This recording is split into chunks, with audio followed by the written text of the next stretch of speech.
Welcome back to Street Beat. Sisters Acquiring Financial Empowerment, known as SAFE, addresses the economic factors that keep victims within abuse situations. Joining me now is Kalyn Risker, founder of SAFE. Thank you for joining us today, Kalyn. Thank you for having me. Can you tell us about SAFE and what it means to you? Well, what SAFE means to me is that we've helped over 730 survivors of domestic violence to become financially self-sufficient since 2006. SAFE was actually born from my own personal story as a survivor of domestic violence, but more so my professional experience as a human resource administrator. As a human resource administrator, I was over the benefits and payroll and everything from recruitment to retention to reorganization. And in that position, I met people on the job and I saw how domestic violence affected them, from their ability to keep their job, to come to work, to even having their checks garnished from where their abuser might have taken money or wrote checks off their account or things of that nature. So I saw how it affected the employees individually.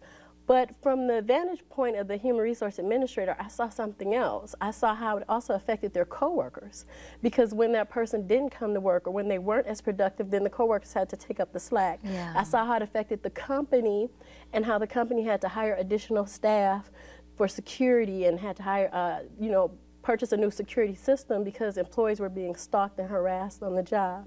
So I saw how domestic violence affected not only the people affected, but the larger community. Actually, domestic violence costs U.S. employers about $13 million per year, billion dollars per year, according to the National Network to End Domestic Violence. Wow, who would have known? Exactly. So what is the best way for victims of domestic violence to reach out to SAFE and to make that first step to get help? Well, they can call us at 800-757-4919, or they can visit our website at newsafestart.org. And then what they would receive from us is specific training in regards to overcoming the effects of economic abuse. So we help them look for work. How do you seek work if you're being stalked? How do you save your money to move forward or to get a place? Or how do you even think about becoming an entrepreneur or maintaining your business if you are an entrepreneur as you're making this transition? Wow, so that free training really is important. Exactly, it is.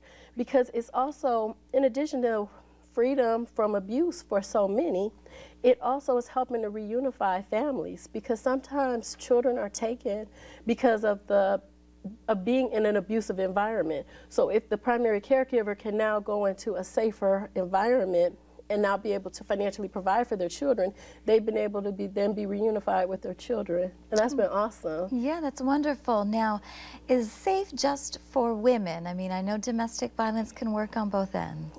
That is very true. And so our program is specific for women survivors of domestic violence, but we work with other programs like the Black Male Initiative, and we work with other programs that work with men, and we'll help them with resources and to connect them with the greater domestic violence community. And we're extremely supportive of their work because it does happen to both men and women, and it affects everyone.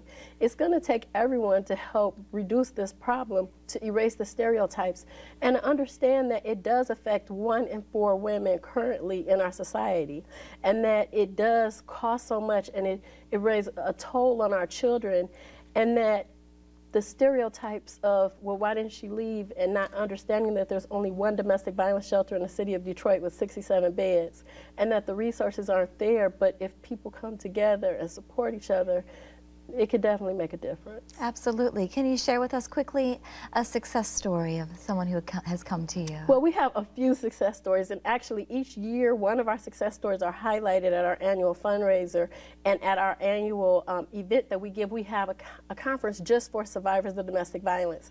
And so we'll have someone who went through the program to speak. So there is one who was homeless, was a teen mom, was in domestic violence situations, and now she's actually started 2 businesses, and we're really proud of her. She has this huge conference that she does. She owns this business, Supreme Transitions, and we're really proud of her. And that's just one out of many. There's pastry businesses that have started, a lot of service industry businesses. People are going to work, they're getting skills, trades. So to any of our viewers who might be watching going through domestic violence, I guess the message today we can give them is there is help, and yes, you can make a change. Yes. There are, don't be concerned with limited resources because there are so many people that can help you to create a safety plan, a strategy to move forward. Thank you for joining us today on Street Beat. Thank you for having me. For more information, you can visit newsafestart.org. I want to thank all of my guests for appearing on the show today. Street Beat will return next Sunday. In the meantime, you can catch me, Roxanne Steele, weekdays from 10 a.m. to 3 p.m. on 98.7 AMP Radio. Have a great week. Yay.